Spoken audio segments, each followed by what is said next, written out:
Hello, everybody. Mark Sage, Executive Director of the Augmented Reality Enterprise Alliance, with our latest Fireside chat. Before I introduce Valerie, just a quick update from the area. As you can see from my new background, we're now part of the EDMA, Enterprise Data Management Alliance, which also includes Object Management Group, which is a standards organization, the Digital Twin Consortium, and the area itself. So if you're interested in that, please come along to the area website. But our mission, helping to accelerate the adoption of enterprise AR, absolutely stays the same. But we've got these new kind of partners and joint alliances. We are very much part of EDMA. However, my introduction, I'd love to introduce Valerie, one of the well-known industry experts and doing some amazing focus work, particularly on the wearable side.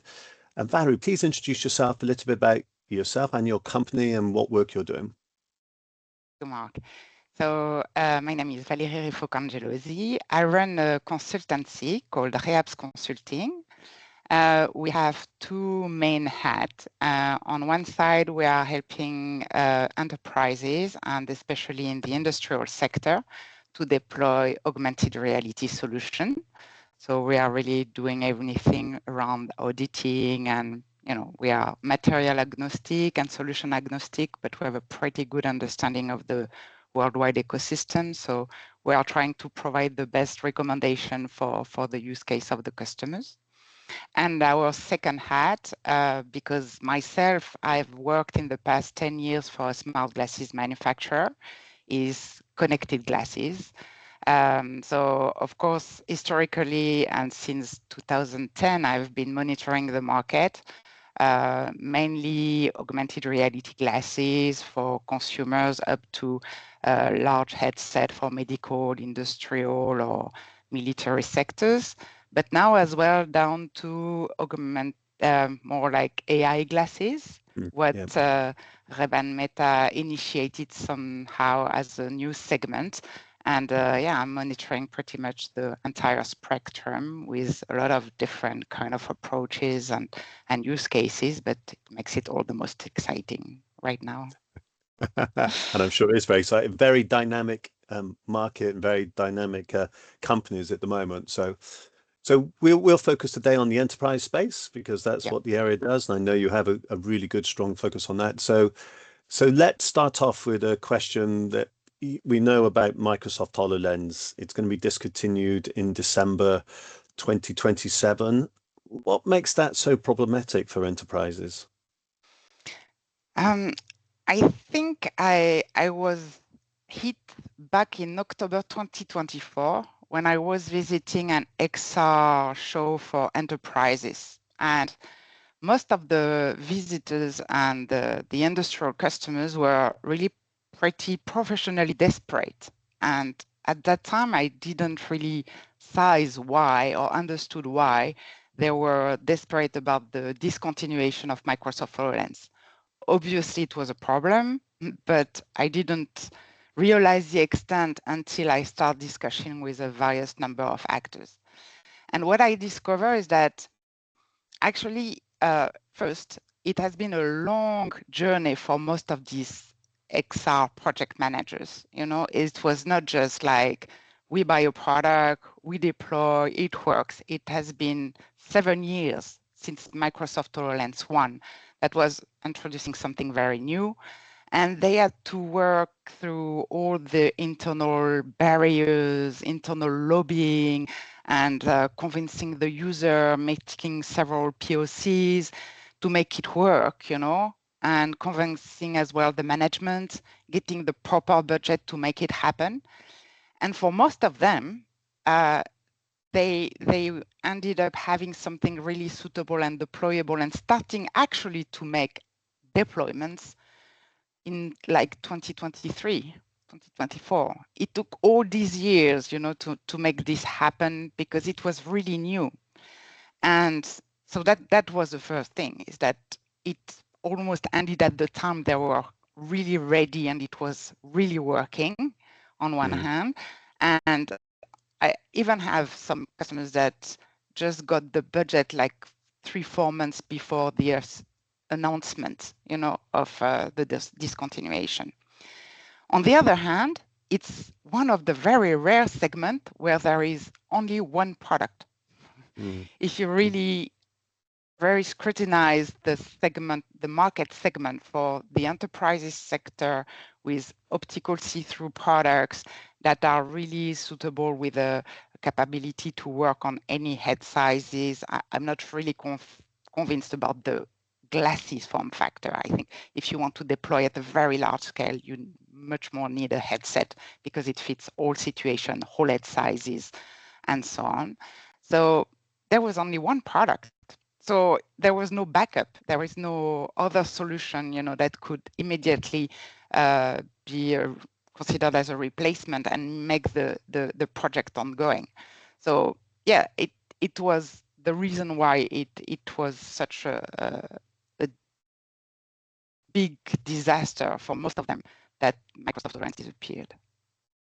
And just quickly, a Magic Leap and other kind of devices like that, trying to enter the enterprise space. Any kind of thoughts on, were they ever a competitor for the HoloLens? As I mentioned, I'm really not convinced about the glasses form factor. I think when you have people that you have a team, maybe technicians, in the field, they could be anywhere in the world. They might have different size of head sizes, nose bridges. They could be small, big heads, And on top of that, they have prescriptions because I think probably more than half of the population now wear glasses, and as we are getting older, it gets worse. So the fact is that you never know, and you want to deploy at a very large scale without, thinking my company's technicians are this way, or I should recruit people because they don't wear glasses. It's just already such a difficulty to recruit good technicians right now. So the form factor, like the Microsoft HoloLens, is solving these kind of issues, and you don't have to worry. And that's why I'm always, trying to find products that have this kind of form factor. Because it allows you to still wear your glasses, just to be clear. Exactly. Yeah. So, it's obviously a problem. And so why is it important for enterprises to find a replacement for the HoloLens? And in your eyes, what are the kind of specific features and capabilities should they be looking for in any kind of alternative wearables or devices? Yeah, it's true that they could and they may, for some of them, go for tablets or smartphones. For the time being, most of them, they keep having the Microsoft HoloLens product, and they keep using it because they already have many products on hands, and it's running. And until the end of 2027, anyway, it's still maintained by Microsoft. So in the meantime, most of them, they carry on. The difficulty with the tablet and headset, the tablets and smartphones, sorry, it's that it's not hands-free. And I think it's a really big difference. It's not hands-free, is you have something on the head that you don't have to put away to execute something. It's not something that, might be cumbersome because you don't know where to put it. In some environments, it's can be a lot of humidity, or there can be maybe mud, you don't know really to put the product away. With a headset, you don't have these kind of problems. And most of the use cases that have been developed since 7 years or so with the Microsoft HoloLens are really hands-free use cases and scenarios. That means everything that I have experimented, everything they've tried, are based on this kind of headset. And that means as well, all the stats, all the return on investment information they have gathered year on year, which is really gold, those data. We're talking about data. Those data are really crucial, but they are real only with the use of a headset. And they can't be compared with what you could achieve with a tablet as far as today. So I think it's important that it's hands-free. I think it's important that it's see-through. Many, especially providers, manufacturers say, oh yeah, but I have a VR and now I have a super pass-through capability and it's getting better. And it's true, there are products out there that gets really good at pass-through, but in our use cases in AR, we need see-through. We need see-through for safety. You are not going to put someone with a VR headset on the production line with something that could eventually fail or just, switch off because the battery is off, and then get people that might be in a dangerous situation. I mean, as a company, as an enterprise, you're responsible for your people. You will never take the chance, even if it's a tiny risk somehow, but still, you won't take this chance. So we absolutely need a see-through product. And we need OTG as well. As I mentioned, it has to be worn over the glass because we can't bother, understanding who's wearing glass or not, or what is a prescription of XYZ. After that, I think the important information and specification are around the UI, being capable to somehow make sure that if it's hand gesture, for example, and maybe it's something that can be studied because they have learned through HoloLens too, most of the users. So, capitalizing on what they know now would be nice as well. Software as well is important. Of course, Microsoft was all about Microsoft. Now we have Android products. They are all Android products. But the manufacturer, they have to work really hard on the software base and the software layer so that we can build up our specification on that and our application on that. And after, it's just common sense, like good balance, good weight balance, FOV, a good CPU, hot swappable battery.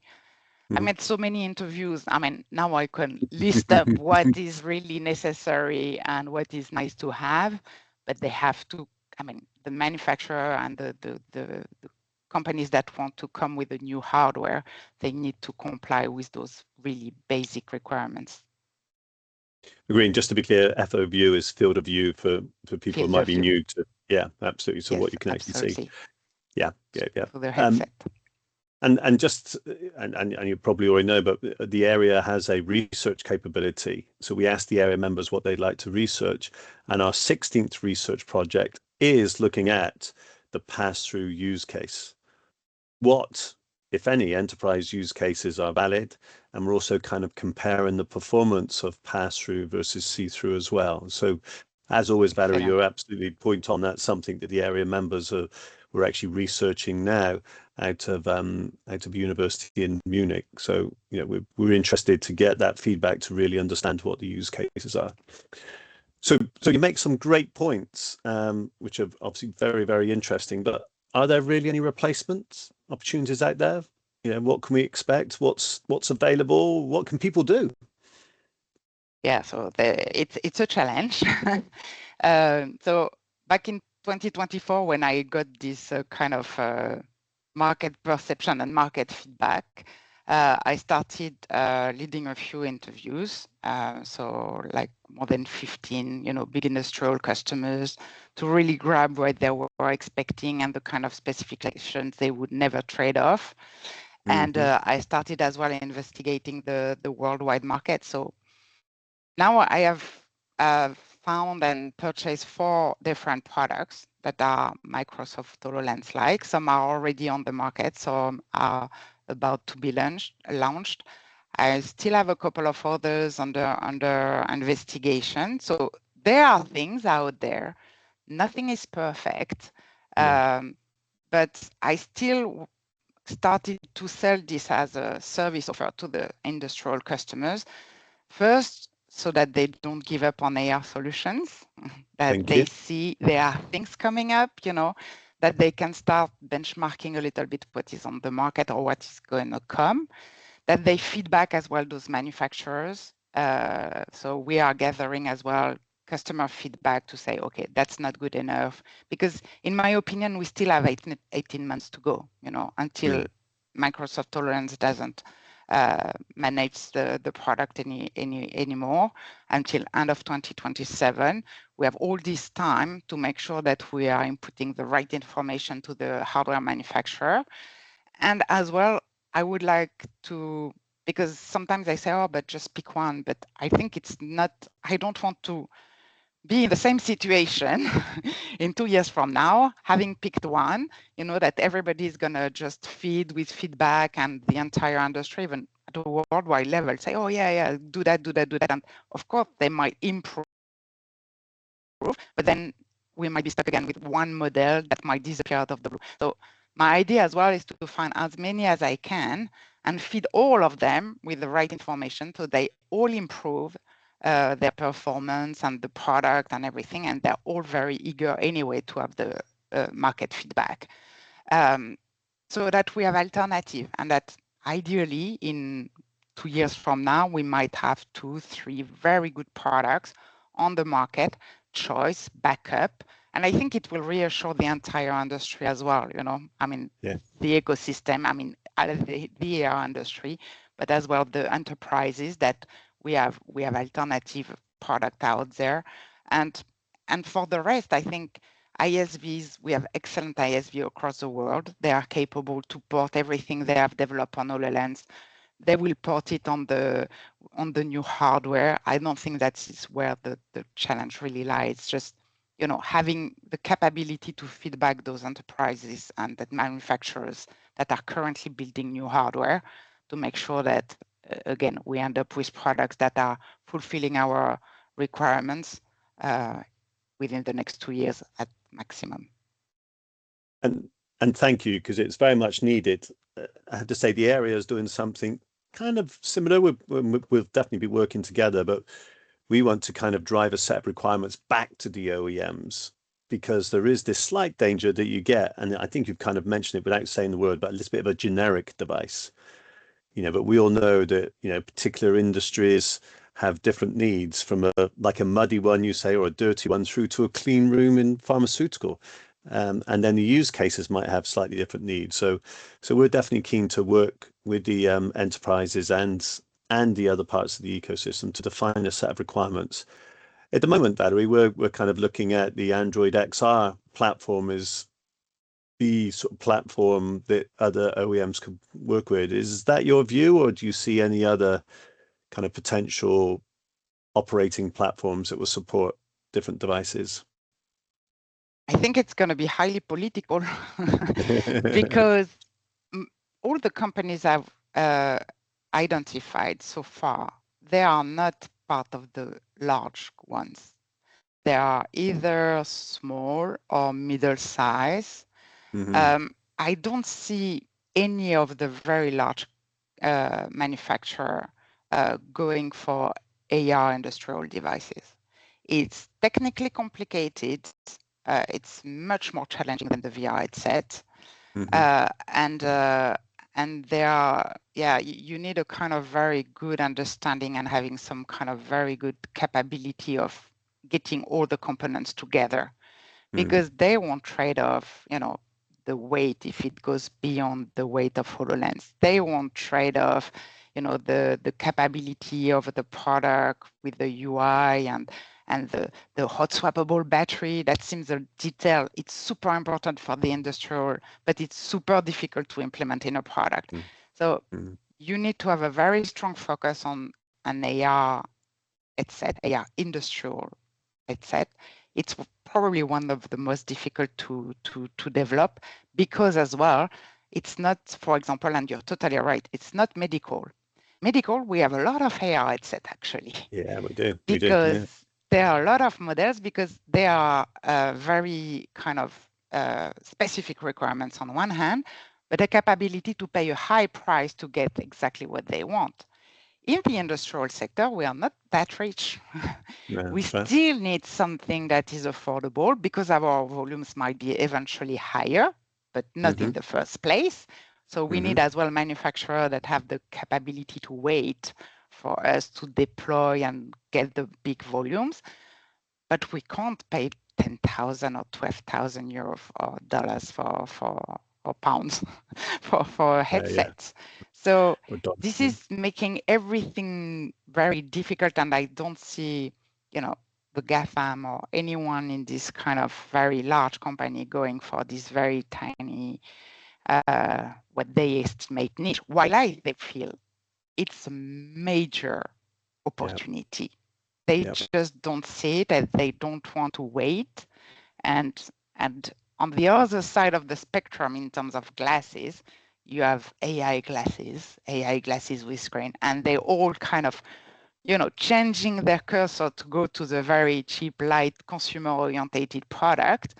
So yeah, we have to rely on maybe smaller companies, but that might not eventually interest Google and Android XR, which seem more focused on big players for the time being. So yeah. Yeah, and I think just as an operating platform, it will probably enable some of those things. But you're right, it's probably going to be the kind of niche players. But then that's what's needed. They need to get to the specific types of solutions that are needed in these industrial bits. So, listen, Barry, I think we'll leave it there. It is a fascinating industry, and thank you for all the work that you do, kind of helping drive and the understanding of it. And I'm sure we'll catch up again with another fireside chat, maybe in the future when we'll see how your kind of crystal ball viewing pans out. And let's hope we'll all be using a enterprise AR headset. But for now, thank you very much indeed. Thank you, Mark.